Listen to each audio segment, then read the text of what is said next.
Oh, yeah. Let's get a modcast going on a Tuesday. National Signing Day behind us, the CFP rankings behind us. Texas is going to face Michigan in a bowl game, all that. Plus, the portal never stops. We'll hit in some portal discussion today. Your mods are here. Jason Sukumo, Anwar Richardson. Our man Alex Dunlap is being a dad today, having a birthday meal with the kid. That's good stuff. Kid, if you're listening, just be glad it's not on Christmas Day. Could be worse. Could be worse. Take it from me. Take it from Uncle Chad. All right. And I am Chad Hastings. So let's jump into this, fellas. I noticed as I was updating the portal, looking into the On3 rankings in the portal, and chronologically, the name Sadir Mitchell pops up at the top there. Looks like he might be intending to get back in the portal from LSU. One of those schools we'll kind of keep an eye on. I wanted to start the conversation this way. We'll talk about some of the Texas guys that are also exiting in the portal. But for the two of you, do you think Sark believes he needs a wide receiver 1 and a running back 1 out of the portal? Jason, let me start with you because we've seen Baxter into the portal. And let's assume Wisner's back. Do you think he's got an RB1 now, or does he need one in the portal? Same thing at receiver. Do I think he needs a RB1, wide receiver 1? My answer is absolutely not. I don't think he thinks that at all. Amar and I actually discussed on his show this morning briefly, like what Sark said they would be addressing in the portal, and wide receiver wasn't even mentioned. So I don't think he views that as they need a wide receiver 1. I think they view Trey Wisner, if he's healthy, as a running back 1. They view Derek Cooper as a guy that can get there. Does that mean that they won't recruit a running back? No, of course not. They're going to try to get a running back in the portal. Sark said as much. And it wouldn't shock me, Chad, if the right guy pops into the portal, if they try to make a big move at wide receiver. But it wasn't a position that was mentioned. It's funny. You mentioned Sadir Mitchell being on top of the transfer portal On3 transfer portal not rankings, but just the guys who had entered the portal recently. I'm looking. Do you know Jarrett Gibson right now is the number 2 rated running back? No, I'm sorry, number 3 rated running back in the portal, number 10 overall player in the portal right now, which that's going to change as more guys enter, of course. But, it'll be interesting to see if like a true, just legit no-brainer RB1 and wide receiver 1 enter the portal. I don't know that they will. I mean, I think there are guys that will enter the portal that can help this Texas team and help this Texas roster. But are they the guy that walks in day one like, I'm the top dog? I don't know if those guys will be in the portal and if Texas will be able to get them. So to answer your question, no, I don't think he views that they have to have RB1, wide receiver 1. But could they use help and depth at those positions? Absolutely. Anwar, what do you think? I would say I think you gotta have a really strong RB2. I would say that. Like you've got to really have the one thing that Texas did, and I think was a mistake in this past offseason was they entered it with a bunch of guys who didn't check the boxes, and they thought to themselves, well, eventually these guys are going to check the boxes, and it just didn't happen. Nobody behind Wisner really did check the boxes. They thought all the guys on the offensive line would check the boxes, and that didn't happen as well. So there has to be a move to get proven commodities, and I think running back has to be that one. We still got to see what Wisner does over the next few weeks. Like we don't know for sure is he going to come back, or is he going to try to go and kick the tires of the NFL? So you have that. But you definitely they need some bodies in that room. They're running out of bodies at this moment. You've got 3 running backs going to portal over the last couple of days. So I think you got to attack that, and you got to find some game changer at that position. Just somebody who's a game changing running back, as a complement to Wisner. So I don't think receiver. They would view it that way because Emmett Mosley wasn't healthy for a lot of last year. So I can see them saying, you give us a healthy Emmett Mosley, Ryan Wingo, Parker Livingston. Like, I can see them feeling good about that. DeAndre Moore probably comes back. I wouldn't be opposed to it. But we start thinking of hierarchies, right? It's probably O-line, running back for me, but I think running back for sure has to be something that you got to bring in some guys. And also remember too, Jason, I know, as you mentioned, that these guys are kind of young, not young, but we're still early in the process. Don't forget the playoff teams. Once once those seasons are over and stuff like that, they may have some guys who pop in the portal as well, and it might increase the talent pool from where it currently is. That's a great. We still have people forget the portal doesn't open until January 2nd. These guys are just declaring they're going to enter the portal. So, I mean, we got almost a full month plus the playoff teams, like Almar said. So, there's going to be a lot more players that come in the portal over the coming weeks and month plus. It is interesting to watch where I'm starting to see LSU guys kind of being in the portal discussion, but it's not that they've officially entered the portal. By my math, they can right now. LSU, Florida, Kentucky, Arkansas, these schools that are changing coaches. I think we're in that 15-day window, but maybe they're just not choosing to use it. And then Anwar, to your comment, are we still in that rule where once you're out of the playoffs, it's a 5-day window? That's what it was last year. 5-day window. So you're going to have guys who are playing past January 1st. You're going to have teams that are playing past January 1st. Yeah.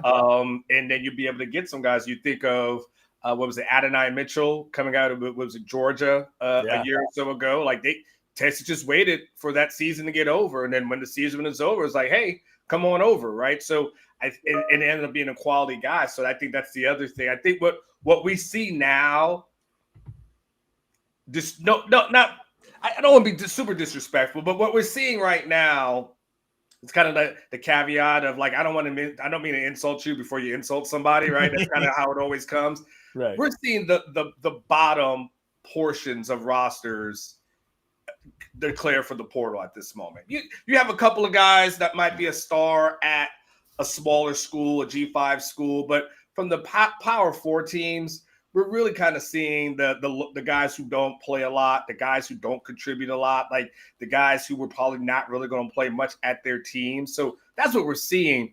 We'll get the creme de la creme. We'll start getting the good stuff in the next couple of weeks as people start doing their exit interviews this week and they start trying to figure out what they're going to do, sit down with the team, all that. And I think what the industry ranking that we see now, Jason, by the time we get to December 30th, December 31st, January 1st, we're going to like all those people who are high now, they're just going to get bumped down. And then there'll be a bunch of other people that everyone's going to be clamoring for. Anwar just pulled the no disrespect, but I'm about to disrespect you. That's right. Yeah, I mean, there's not a single person like you can talk. You can say, "Oh, I like this, I like that," and I think that's early shopping at this moment. Like that's getting there way too early before the store opens. For whatever it's worth, guys, the grade that I saw On3 put on CJ Baxter on their portal page was about the grade I saw on Walter Nolan when he was into the portal from A&M. It was right in that neighborhood, and I thought, okay, those are two grading with a curve all of a sudden. Two different guys, 2 different years. But I think it's really important for these teams to dig in on certain guys because all these Texas names we're going to talk about, I see them with like 90 or above grades on this On3 page or this portal page that I check, and generally a 90 grade or above is pretty good.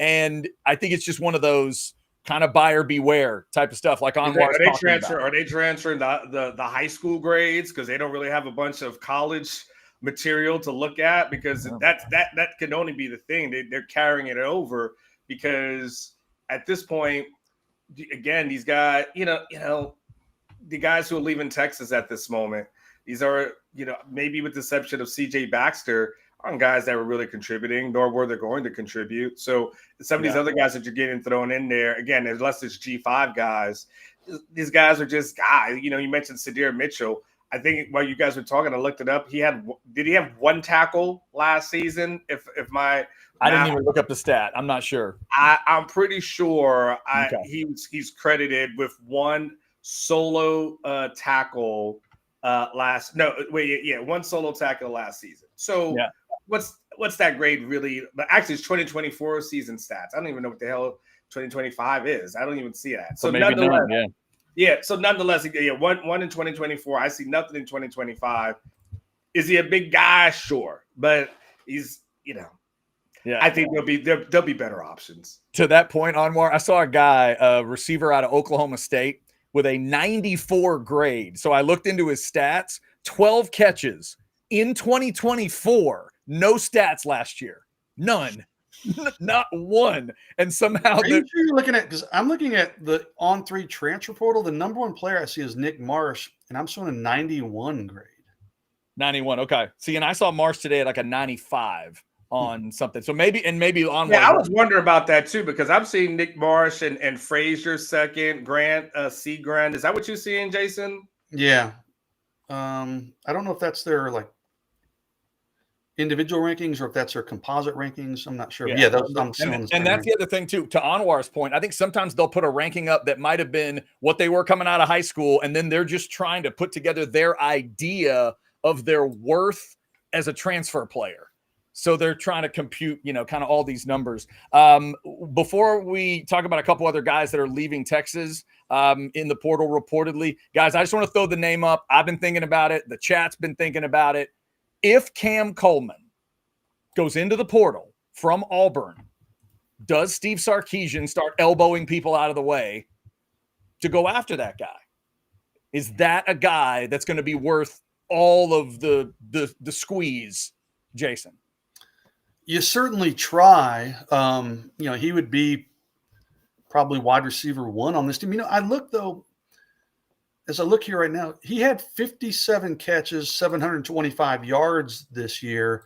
Now, let's be honest, he had piss poor quarterback play through. I knew it was coming. Come on now. Jackson Arnold can never avoid a shot from Jason. I was waiting. Was I wrong, Anwar? I've been saying that for 2 years, and I've been right repeatedly. Anwar, be honest. When he started that sentence, you and I both thought of Jackson Arnold, right? I both knew. It's like him with Jackson Arnold and Catch with Quinn Ewers. Neither one will ever let it go. You know what's funny, Anwar? I've never talked to Jackson Arnold. I've never lost money on him in prize. I have no reason to dislike the guy other than I just watch him. I was like, that dude's just trash, man. So I was going to say the way he spins the ball that's a reason. I think that's what is it, Chad? I'm sorry. The way he spins the ball. Yeah, I guess so. Like, I never understood what people saw in him, and I'm like, I just don't get it. But he may be the nicest young man in the world for all I know. But but to answer your question, you certainly would kick the tires if you're Texas on Cam Coleman. And I'm trying to think what did Wingo finish? Do we remember this season? I think it was like 600 to 700 somewhere in there. Yeah, and he was right around 50 catches, right? 50, 53 somewhere in there. Okay, well, you put Coleman in the Texas offense, his numbers are going to go up. But, he'd be an awesome weapon. I think you'd kick the tires if you're Sark. But you also got to be careful to not overpay. I said this on Orange Bloods, and maybe in my 3-2-1, I can't even remember on the board. This is not a Texas receiver room that's like devoid of talent. People act like they don't. Ryan Wingo got better as the season went on. Emmett Mosley got healthy and at times was the best receiver on the team. DeAndre Moore was consistent if DeAndre comes back. Parker Livingstone showed flashes as a young player. Now, these young guys, that's what people are getting frightened about. These guys that were true freshmen, none of them did much of anything. But it's not like this team doesn't have some experienced talent that progressed and got better and should be even better next year. So they're not going into this thing like they did the year when they brought in Matthew Golden and Isaiah Bond and Silas Bolden, where they had no returning experience hardly that year. This year, they've got returning guys who are pretty good. Are they great? Not yet, but I think we start to see flashes where some of them can get close to that level. So, I would kick the tires if I'm Sark on Cam Coleman. Would I break the bank for him if someone else is going to throw huge amounts of money at him? No, probably not. Do you think there's, from the receiver room, you feel like there's game breakers on this team that's what it's lacking? Yeah. Just a true take the top off, the Adonai Mitchells, the Isaiah Bonds, you're worthy, the Matthew Golden. What Golden became. Wingo has verified track times, but I don't think he's like a 4.3 guy, right? I think he has good top end speed, but he's not as quick as he is fast. Parker Livingstone's fast. Is he elite fast? No. I think Texas fans have been pretty spoiled. They've had guys in back-to-back combines who ran like sub 4.4s and 4.3s, 4.1s, whatever. So, those dudes don't exactly grow on trees. They're hard to find. And for those that missed it, Aaron Butler, also a guy that's reportedly going to be in the portal in the receiver room. So both of these rooms we're talking about, running back room and wide receiver room, reportedly going to lose guys into the portal, kind of, I guess, running back wise, both maybe top and bottom. For the receiver room so far, kind of the bottom of the room, if you will, in terms of the guys that were playing and really contributing. So we'll see what Texas wants to do. I see that super chat, P. Miller. We will get to that. Also, let me give a shout out to a couple of our great sponsors, mainly Daily and Black here, your presenting sponsor each week for the Modcast. Check out Daily and Black if you need lawyers that will be on your side. Daily and Black certainly will do that for you. Thanks to them for their sponsorship. Also, thanks to Sinus and Snoring Specialists. You hear me talk about sinus and snoring a lot. We are into that colder time of year, which means your sinuses, your allergies may be bugging you a little bit extra. Plus, it's the travel time with holiday stuff coming up. You're sleeping in weird beds, strange beds. Uncle Joe's got you sleeping up in the attic in a bed, weird situation. How are you sleeping? How are you feeling? All that stuff is important. If you know there's something you need to take care of, this is the place that can do it. Sinus and Snoring Specialists, allergy stuff, your sinus infections, snoring, sleep apnea, all that stuff can be taken care of. 601-0303. Call or text them securely there, or go to sinussnoringent.com. Start looking at videos and info for everything they can do for you. They've got surgical and non-surgical options that other places do not have. Feel clear, rested, and healthy with Sinus and Snoring Specialists, and be sure to tell them that you heard about it right here on OB Live, that you heard me talking about sleeping at Uncle Joe's house for the for the holidays, because it's important. Don't let Uncle Joe put you in a weird bed and then you can't sleep good. That's not good. I gotta jump in on my dude Sandman in the chat, who I love. Sandman. He's like, we need guys who run 4.2s and 4.3s. Do you know how many wide receivers in the NFL Combine last year ran 4.2s? Oh, geez. One, Matthew Golden, 4.29. Only one other person, the wide receiver Dante Thornton from Tennessee, ran low 4.3s. You had some 4.3s, 4s, and 4.37s, but Sandman, those dudes aren't. You can't. I mean, you got to be realistic here, dude. You're not going to go out and pluck a bunch of 4.2s and 4.3 guys. There are not just 10 of them out in the portal. Hell, there are not 10 of them in the NFL draft. I mean, come on, dude. I mean, someone said Xavier Worthy speed. Dude, literally the fastest guy in the history of the combine. You know what that is? That's not champagne problems. That is champagne expectations, though. That is sitting on the yacht saying, "Bring me some 4.2s to look at for lunch." Well, I shall select this 4.2. Well, the crazy thing wasn't Aaron Butler one of those fast guys as well out in high school, Jason? I don't know what his 40 time is, Almar, and I don't remember seeing his track times. On film, he's fast, but I don't think he's that kind of fast. He's more elusive than he is fast. He's very quick in short spaces. Mm-hmm. But yeah, I honestly, I don't know what his 40 time is. I don't even know if that's out there anywhere. I'd have to kind of look and see if I could find that. Another chatter said, no, he meant to say he needs guys who think they run 4.2. Well, maybe that could help too. Let's grab this super chat here from P. Miller, $5. Screw it. Sark needs to go all out for O-line, wide receiver, running back, linebacker, secondary, etc. Forget a salary cap. It's Arch's last season, 20 plus years since a natty. P. Miller, I think, and Jason, mentioned this earlier. Anwar can certainly back it up. He was there when Sark said it. I think the way Sark laid that out, guys, is important. He mentioned O-line over and over again. Like, we know he's going to deal with that. But he did a maybe on the running backs. Now, that was before Baxter was supposedly in the portal. But did he even say wide receiver that day? No, he said offensive line, interior defensive line, linebacker, secondary, and running back. Yeah, right. Didn't even say wide receiver. And P. Miller, you're putting it second on your list. So just throwing it out there. I think it's easy to say you're Sark. You tell yourself, if I have an offensive line that plays better, then my receivers have time to run these plays that I want them to run. Mm-hmm. If I got a quarterback out here who's getting killed and can't get past 2 Mississippi before someone's in his face, like, it don't matter if I got a guy who runs a 4.2 or 4.3. Doesn't mean anything if Arch doesn't have time to move or operate. So I could see Sark saying The real issue is in receivers. I feel like the receivers okay, but it was also that other conundrum because for the first part of the season, when it comes to the receivers, Arch wasn't playing well. So you did have guys open, and we would see guys that were open, and Arch would just miss them. Balls that are going in the dirt, balls that are going over guys. Like, so I can see him in saying, like, okay, offensive line, Arch didn't play well for a good portion of the season. Offensive line struggled as well. I don't know if I can just put it all on my receivers, especially if I go look at the film and see a lot of times these guys are open and other things are contributing to them not getting the ball. Then, of course, you do have to catch the ball, but that's a total different story. It is in the job description. Yeah. There is that.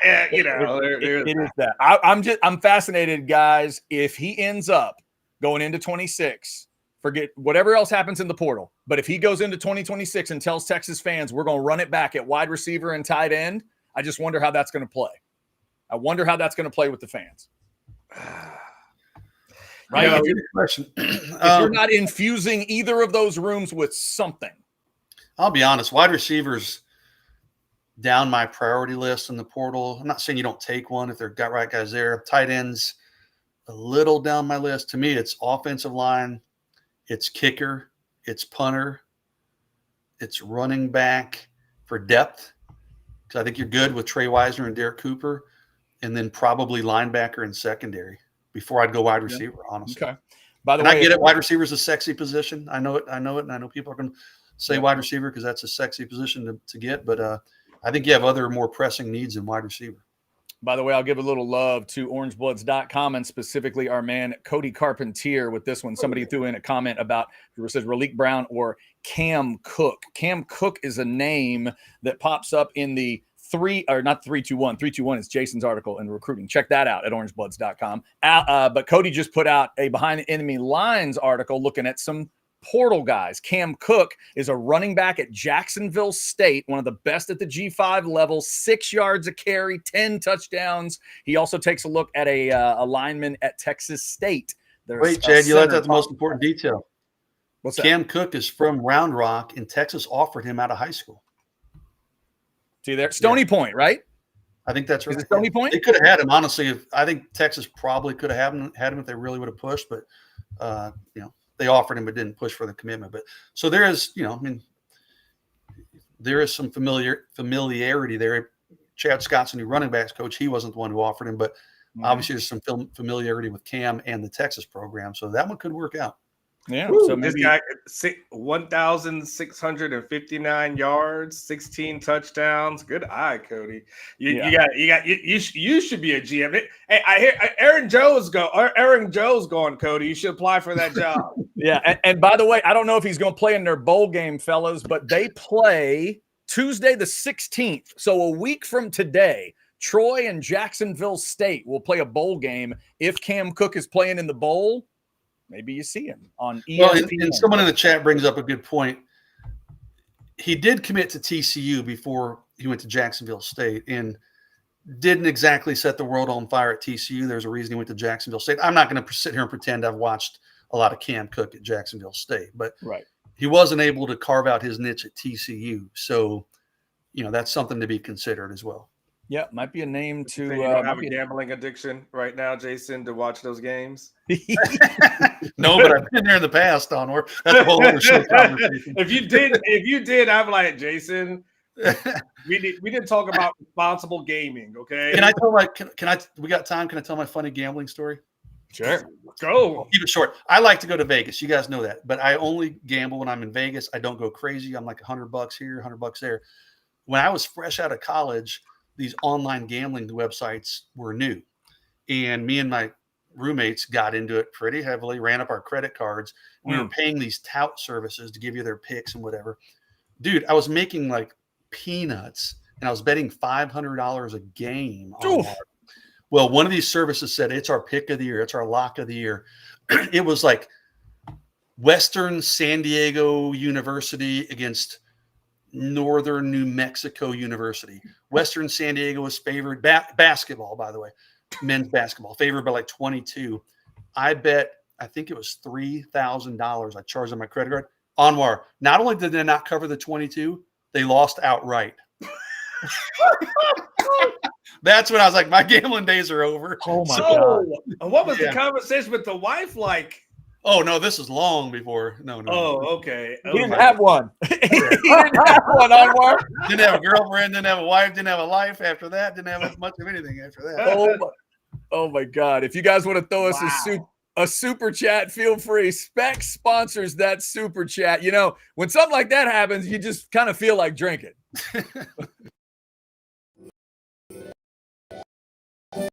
In the wintry land of Specksville, neath the big Texas sky, spirits or champagnes that pop, Specs is the place where from cocktails that sparkle to snacks that amaze, Specs brings the merry to all festive days.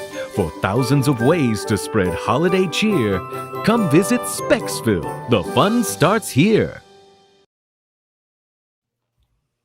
Shout out to Specs. Thanks to them for sponsoring the chat. And again, if you want to throw us a super chat, it'll go right to the top of the list. Guys, we talked about a couple of the names of Texas players that are reportedly headed to the portal. CJ Baxter obviously would be, I think, the biggest name right now. But out of the running back room, Ricky Stewart is a name that's been reported. Also, of course, Gibson was already there. Melvin Hills, Santana Wilson on the defensive side. And we mentioned Aaron Butler. So far, guys that you're not shocked, right? I mean, the level of shock here has to be right at zero. It's not like Texas is losing, not even Jason and Amari Nyblack last year was a guy that Texas would have told you, oh, it'd be nice if we could keep him, but, you know, maybe not heartbroken, but it's a guy they would have liked to keep if they could have.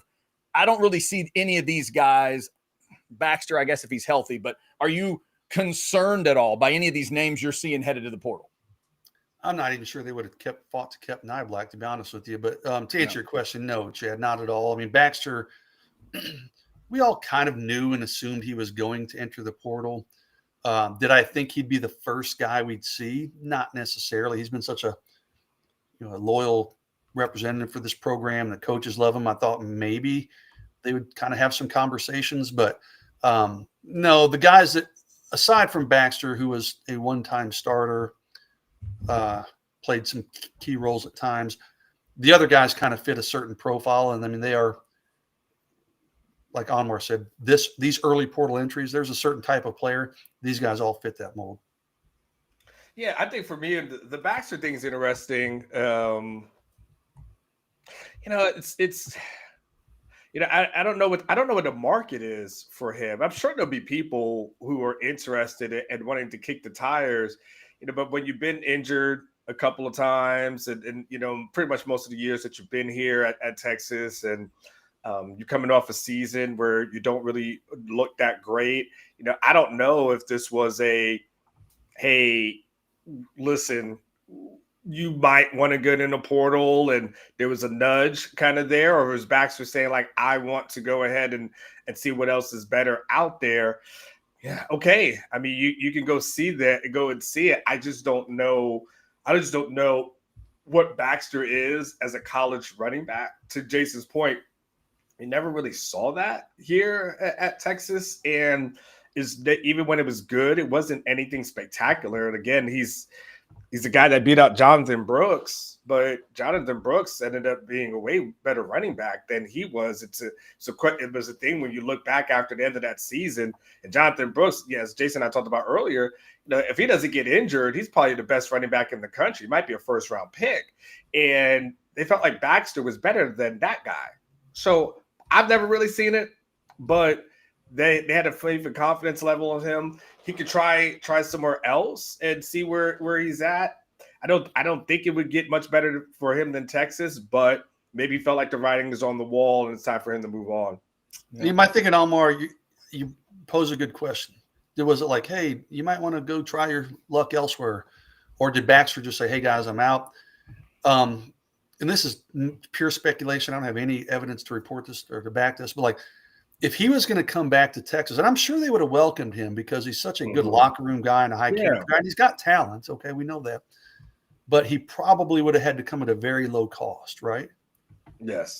I would think that conversation, hey, dude, we'd love to have you back because you're our dude. We love you, but we just can't afford to pay you big NIL dollars. and maybe then it becomes a mutual parting away. Again, that's speculation on my part. What do you think the market is for him now? I mean, would all things be equal, Jason, from a financial standpoint, when you're literally telling them, hey, yes, I've been injured a lot and I didn't have 200 yards rushing this past year, but I would like 850, please. Like, that conversation can't go well. Yeah. Because he still has 2 years left. So you say, hey, come here, we'll give you a couple $100K because we think you can start for us. Prove it, and then you make your money. This is a contract year for you, basically. Come play for us, but it's a contract year for you. And then you prove it, and you make your big money as a senior. So, but I don't know. That's a good question. Yeah, I would make it. It's got to be a show me situation here. Somebody in the chat mentioned that comment Saban made on Baxter. We all know what Sark thinks of Baxter. It has to show up on the field before I would pay any kind of serious money. It just hasn't been there. But those are like it's almost like were those just the outliers? What's the norm? And I think what we see is the norm, right? Yep. That's the norm. But yeah, there was like these fantastic games here and there. You're like, oh gosh, but it's never that consistent. Texas finishes the season where Stark always prides himself in having 1,000-yard backs. His top two guys combined didn't get to 1,000 yards. So, I don't, and again, there's contributing factors to that. I look at Wisner. There's multiple times where Wisner just gets the ball, and I feel like there's a defensive lineman who can take the handoff just as well because that's how far up the field that they got, or linebacker. So some of it is on the offensive line, but for Baxter, we'll see. We'll see what his market is. I don't know, and I don't know if he's go into a place. I guess that's my thing. He's still going to have to go somewhere where he's got to prove it, and he's still going to go somewhere where he's going to have to compete against multiple guys. I don't know why not do that at a place where the coaching staff loves you and they already have your back and they have a vested interest in you versus some people you're just off the street. If you hit, great, but outside of that, you're just a new body in that program. Yeah. In 2 seasons, he had one 100-yard game, guys. So I mean, people act like, he was before the injury, he was really good. Like, I don't know about I still can't believe they direct snap to him against Arkansas. I still can't believe that play. It just rings in my head. That is love, Sark. That is love. Yeah, love him. Whew, he's crying. He's crying. He's probably had a little tear. Oh, there's no doubt.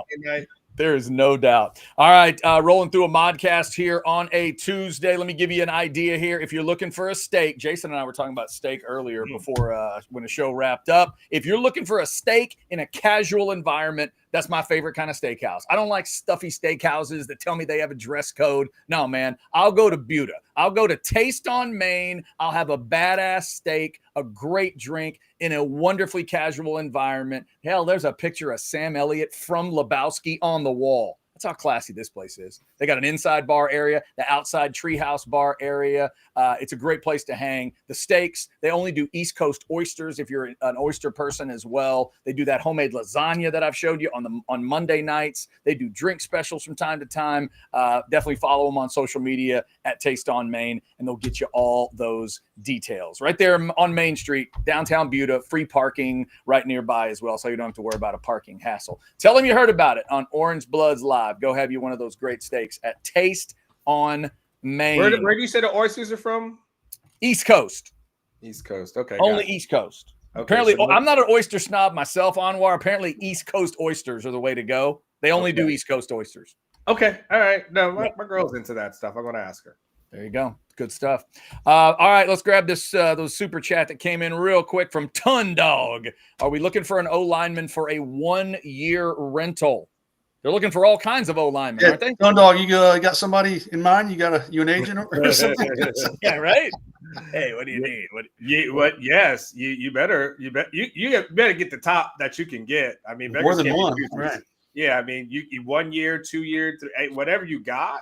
Yeah, but 1 year is probably not the worst idea when you think about it, because that's probably someone who's really proven at their last stop.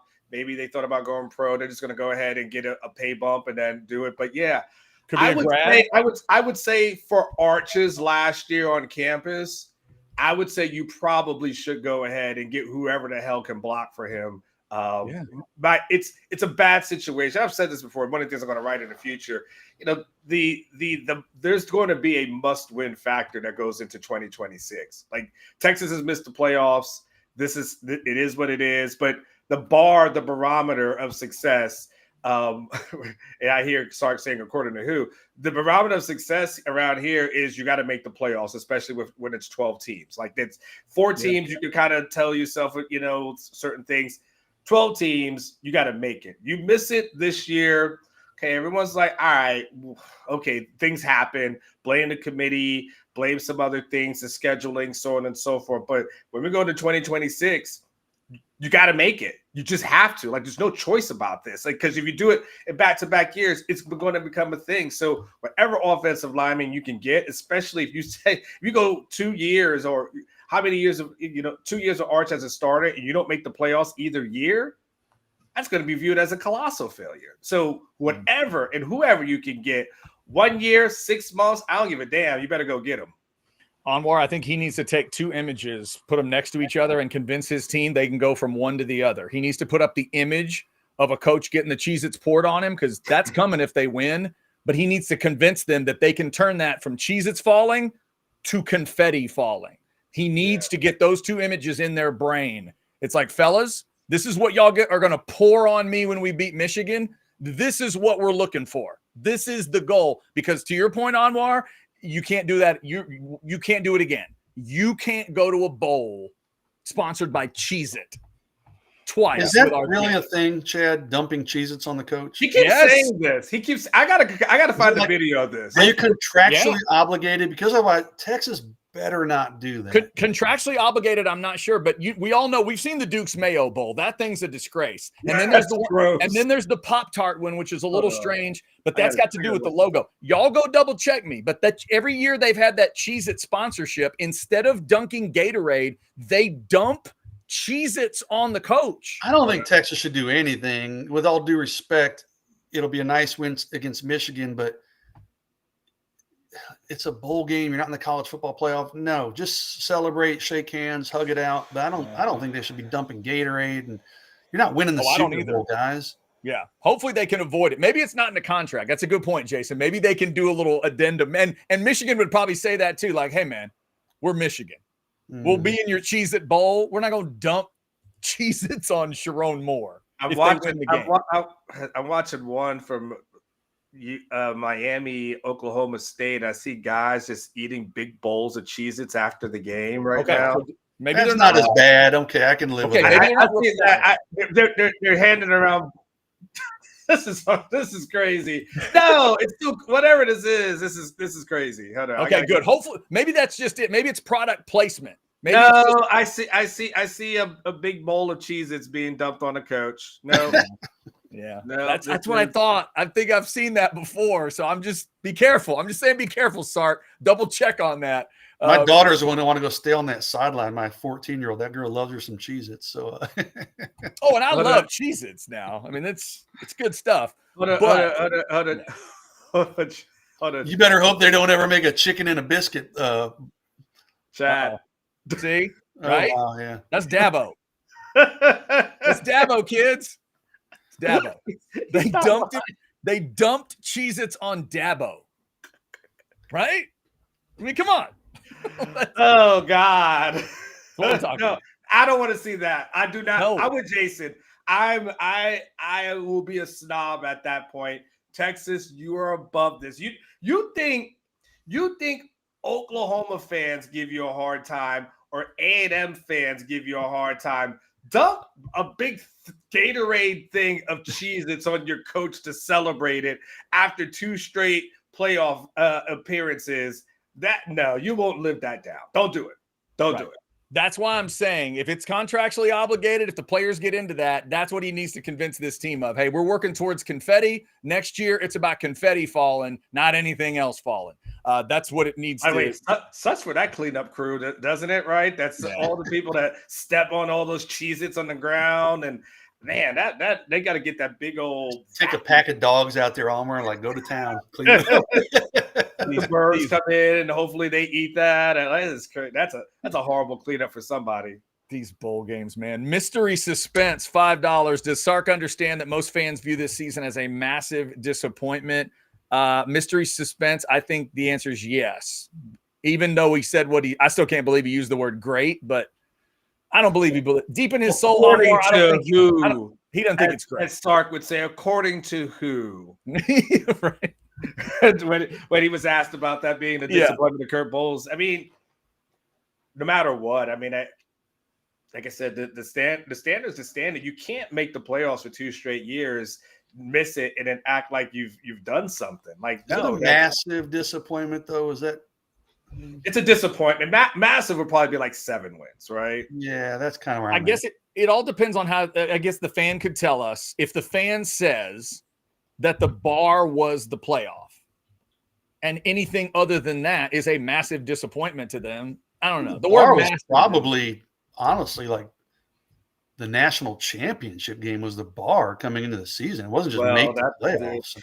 Right. But I'm saying if the floor was playoff, and if you don't make that, are you allowed to use the word massive? That would be my fair discussion. Yeah, here's where he's in his thought process. If he wants to say massive, I won't be upset with him. I wouldn't say it, but what Jason is saying, if people predicted that this team was going to win a national championship, right? And so even if you lose a national championship game, there's no real sin in that.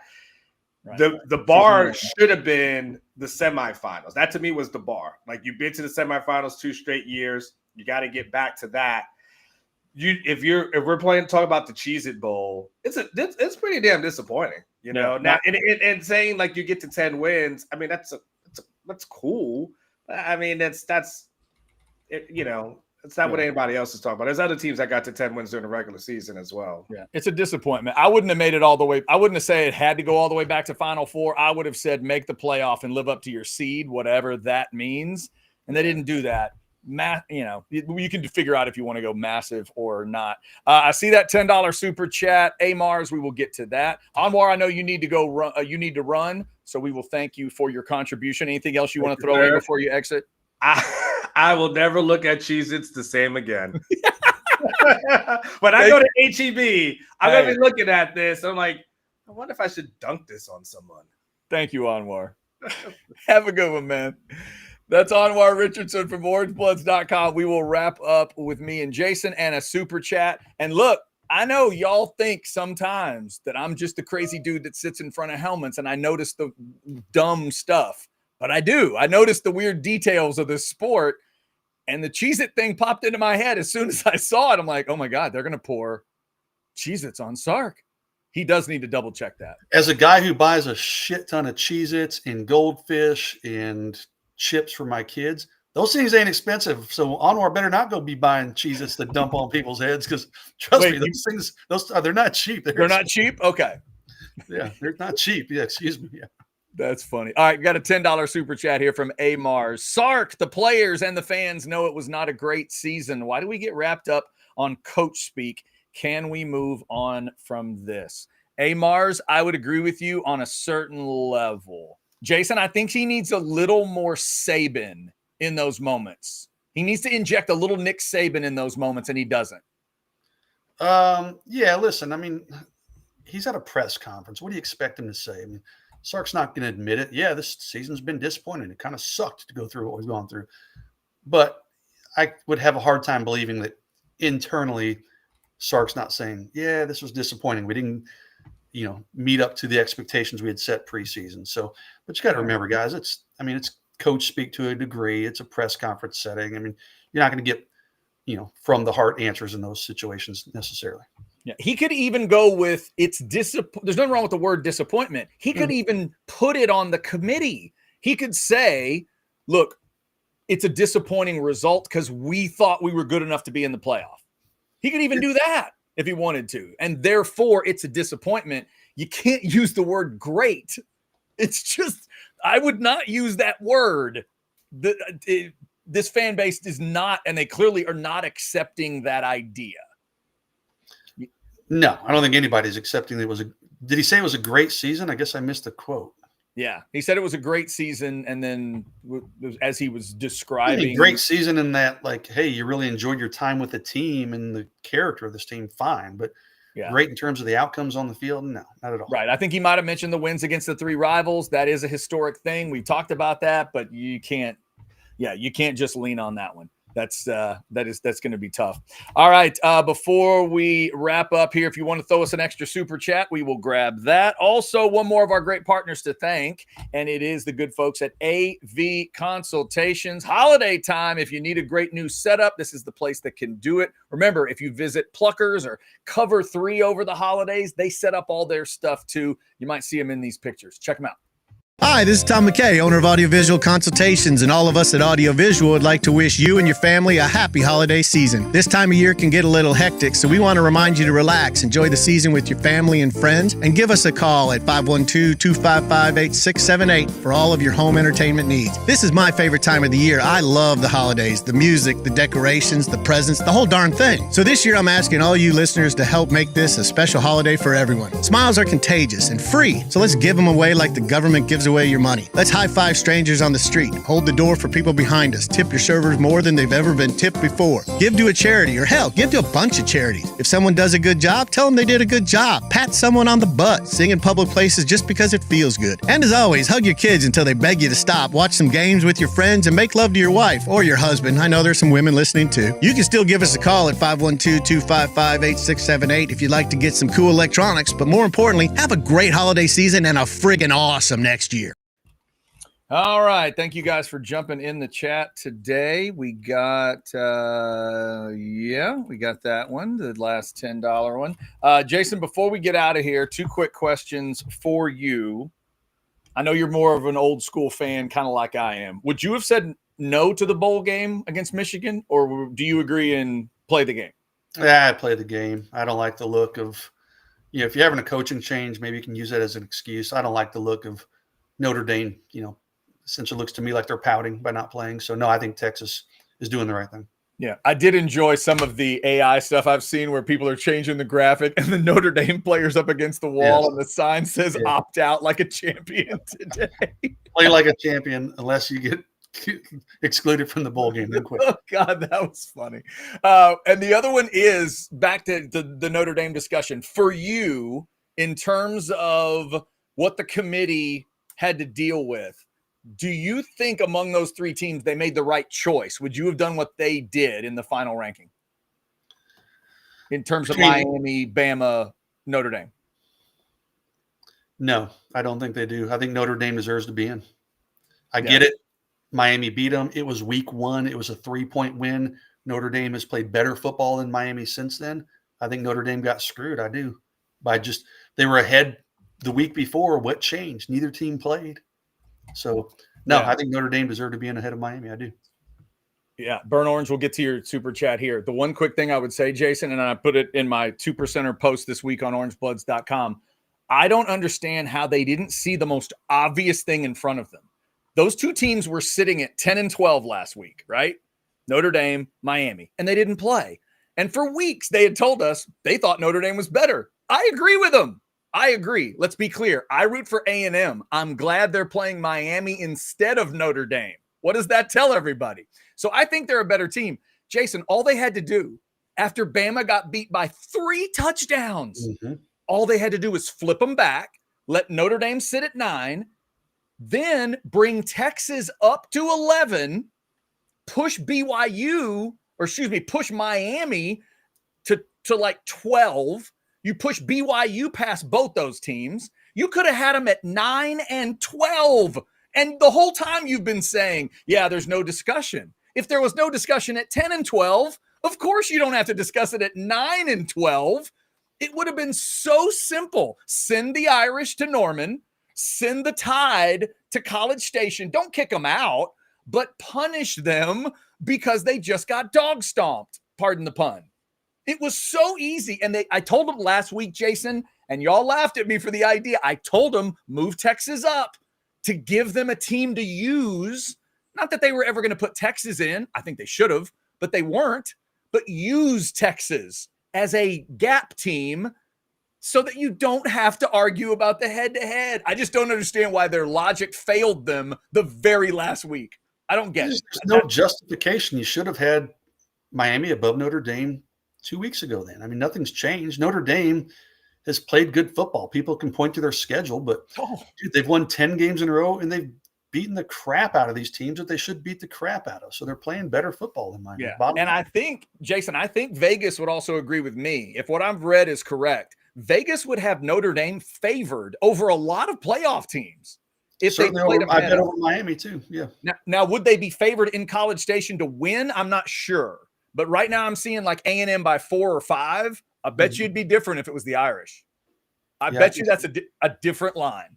So just saying. All right, Burnt Orange Phantom, $4.99. We see other teams' development of average players turn into superstars. Why can't we take superstars to the next level? Is it a culture issue? Oh, Lord. Burnt Orange Phantom. That's a whole other show, Burnt Orange. You're coming in at, like, as we're signing off. That's a whole show. That's a late curveball right there. You can't really say that. I mean, Texas has dominated the NFL draft the last 2 years, so it's not like they haven't developed players. I mean, this year was a little bit slower getting guys up to speed, but you're replacing a lot of NFL draft picks. So in hindsight, maybe some of it was to be expected. It's that old thing, Burnt Orange Phantom. They've been asking that question around Austin for so many years, right? It's such a great place. It's such a great environment. Can you get too comfortable? ADs have talked about it. Head coaches have talked about it. It's that thing that you kind of got to fight, right? You got to fight the comfortability. You got to fight all that sort of stuff. And yeah, culture gets discussed, and a certain word that starts with S will get discussed that nobody wants to hear their football team described as sometimes. That's the discussion that kind of always is around a program as unique, I think, as Texas. Burnt Orange Phantom, thank you for that $4.99. Jason, anything else before we close up here?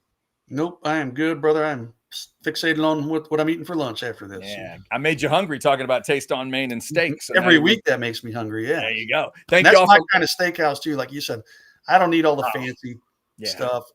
I just feel out of place in those places. I need to go to Taste on Main. That sounds like my kind of place. Yeah, man. Give me a steakhouse where I can walk in a t-shirt and cargo shorts, looking like a dad. Yes. Right? That's just. Can I walk in my dad clothes? And they are good with that. They are good with that at Taste on Main. Shout out to Daily and Black as well for sponsoring the Modcast. Thank you guys for liking, subscribing, and getting your notifications. Until next Tuesday at noon, it's the Modcast on Orange,